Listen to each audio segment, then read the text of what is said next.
أعوذ بالله من الشيطان الرجيم. بسم الله الرحمن الرحيم.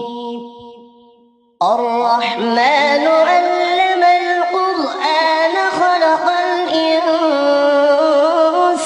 علمه البيان.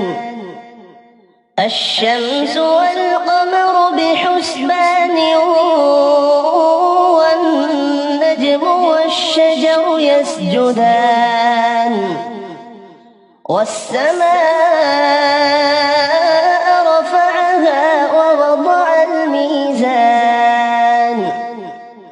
ألا تطغوا في الميزان وأقيموا الوزن بالقسط ولا تخسروا الميزان والأرض وضعها للأنام فيها فاكهة والنخل ذات الأكمام والحب ذو العصف والريحان. فبأي آلاء ربكما تكذبان؟ خلق الإنسان من صلصال كالفخار وخلق الجان من مارج من نار. فبأي آلاء ربكما تكذبان؟ رب المشرقين ورب المغربين. فبأي آلاء ربكما تكذبان؟ مرج البحرين يلتقيان بينهما برزخ لا يبغيان. فبأي آلاء ربكما تكذبان؟ يخرج منهما اللؤلؤ والمرجان. فبأي آلاء ربكما تكذبان؟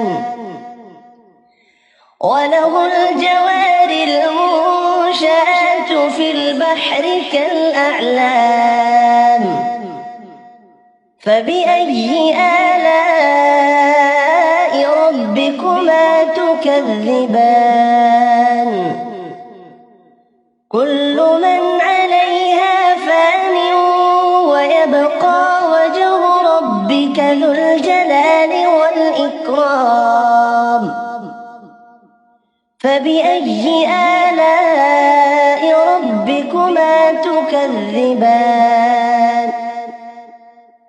يسأله من في السماوات والأرض كل يوم هو في شأن. فبأي آلاء ربكما تكذبان؟ سنفرغ لكم أيها الثقلان. فبأي آلاء ربكما تكذبان؟ يا معشر الجن والإنس إن استطعتم أن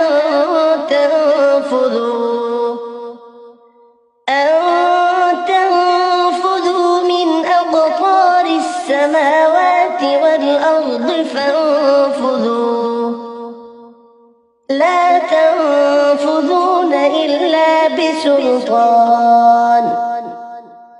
فبأي آلاء ربكما تكذبان؟ يرسل عليكما شواظ من نار ونحاس فلا تنتصران. فبأي آلاء ربكما تكذبان؟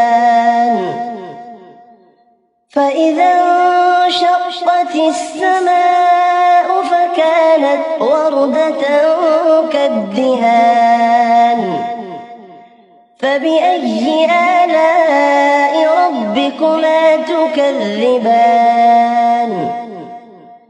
فيومئذ لا يسأل عن ذنبه إنس ولا جان فبأي آلاء ربكما تكذبان يعرف المجرمون بسيماهم فيؤخذ بالنواصي والأقدام فبأي آلاء ربكما تكذبان هذه جهنم التي يكذب بها المجرمون يطوفون بينها وبين حميم آن فبأي آلاء ربكما تكذبان ولمن خاف مقام ربه جنتان فبأي آلاء ربكما تكذبان ذواتا أفنان فبأي آلاء ربكما تكذبان فيهما عينان تجريان فبأي آلاء ربكما تكذبان فيهما من كل فاكهة زوجان فبأي آلاء ربكما تكذبان متكئين على فرش بطائنها من استبرق وجنى الجنتين دان فبأي آلاء ربكما تكذبان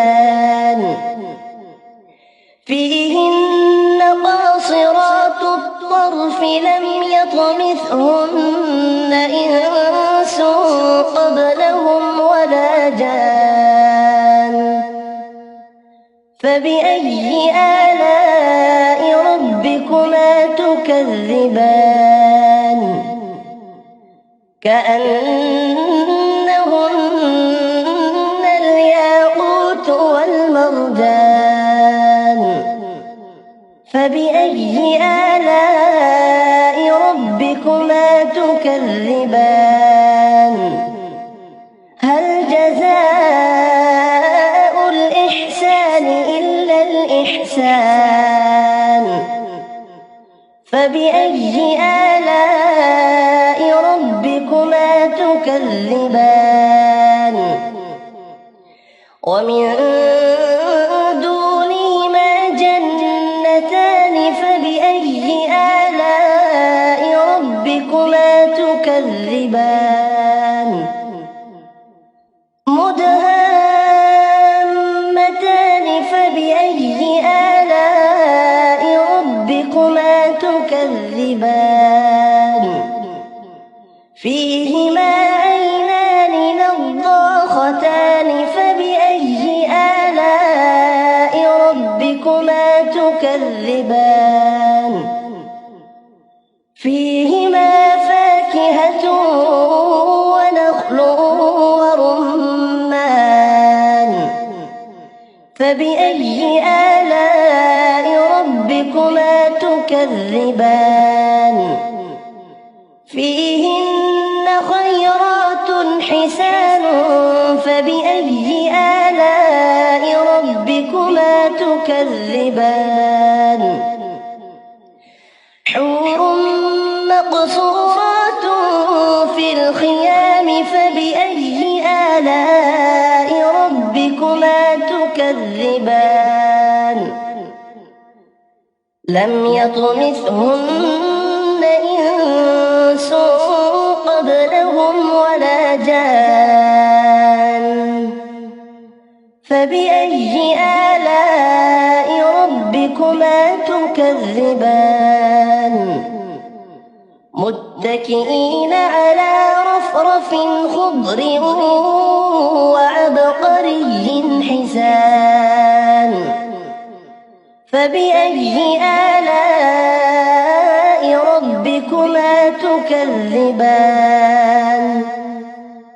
تبارك اسم ربك ذي الجلال والإكرام صدق الله العظيم.